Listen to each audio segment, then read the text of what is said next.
Pernah nggak sih Anda merasa kok kayaknya terjebak dalam masalah yang itu lagi ya?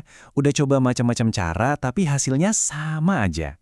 Nah, hari ini kita bakal coba bongkar ide-ide keren dari buku klasiknya Donella Meadows, Berpikir dalam Sistem. Siap-siap, cara pandang Anda tentang dunia mungkin bakal berubah total. Oke, buat ngebayangin ide utamanya, kita mulai dari teka-teki sederhana. Bayangin mainan Slinky yang pair itu loh. Pertanyaannya simpel, apa sih yang bikin dia bisa jalan sendiri menuruni tangga? Iya, jawabannya tentu aja ada di dalam struktur Slinky itu sendiri kan? Kita kan nggak dorong-dorong dia di setiap anak tangga. Nah, dari pengamatan sepele ini ada satu kebenaran yang penting banget. Perilaku sebuah sistem itu seringnya muncul dari struktur internalnya, bukan cuma karena ada dorongan dari luar. Nah, ini langsung nyambung ke ide besar kita yang pertama.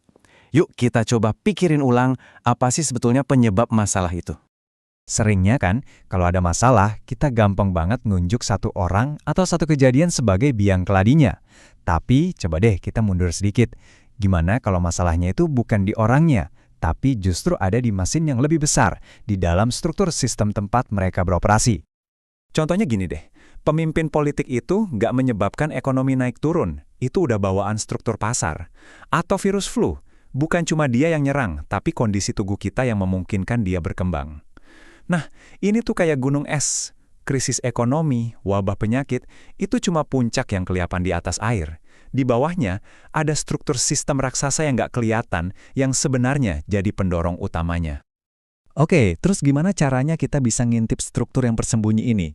Nah, kuncinya kita harus kenal dulu sama blok-blok pembangun dasar dari sebuah sistem. Jadi apa itu sistem?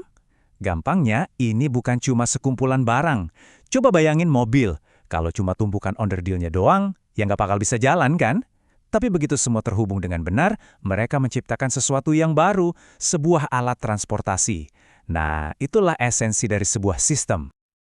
Oke, elemen berikutnya adalah stok dan aliran. Gini, stok itu gampangnya adalah tumpukan atau akumulasi sesuatu. Misalnya, jumlah uang di rekening bank Anda. Nah, aliran itu adalah laju perubahannya, kayak gaji yang masuk atau tagihan yang keluar. Biar makin kebayang, kita pakai analogi yang super simple. Coba bayangin bak mandi. Air di dalamnya itu adalah stok. Air yang ngalir dari keran itu aliran masuk.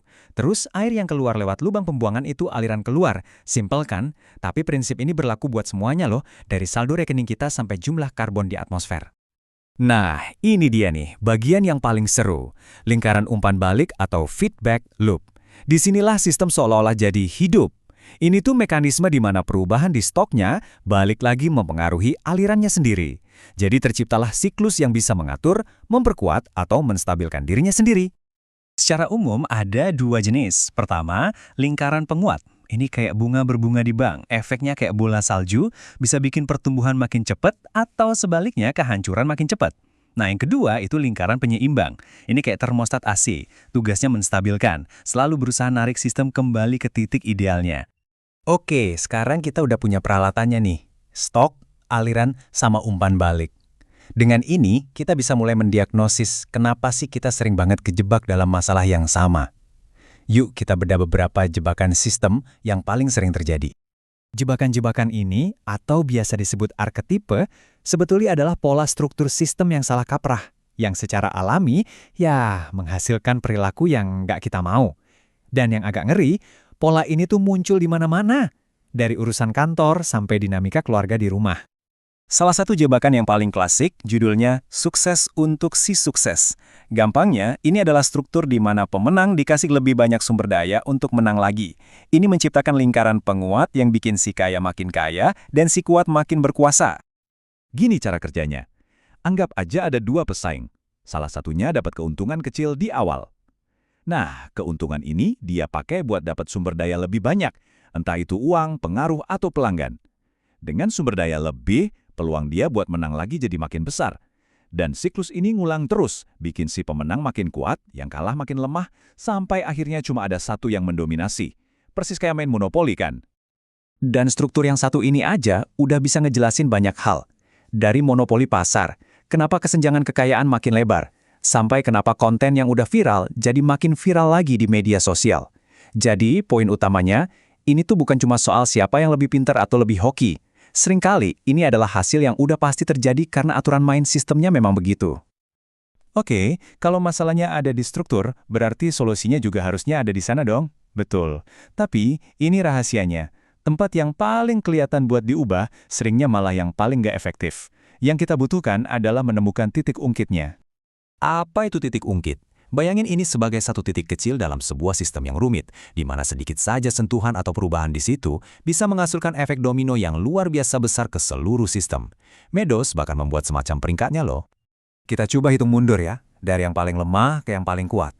Di tingkat paling rendah, ada kali parameter. Ini cuma ngubah angka-angka, kayak pajak atau anggaran. Gampang dilakuin, tapi dampaknya kecil. Naik satu level, ada aturan sistem.